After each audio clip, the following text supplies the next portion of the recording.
Ndigbo tetanu, Ndigbo bilenu,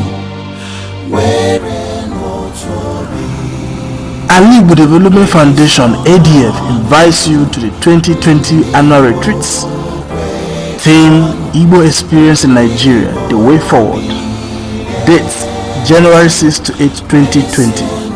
Venue: Mayfair Suite and Conference Center, Block 40 Ebu Road, near Total Filling Station, Owerri, Imo State. Time: January 6, 12 noon.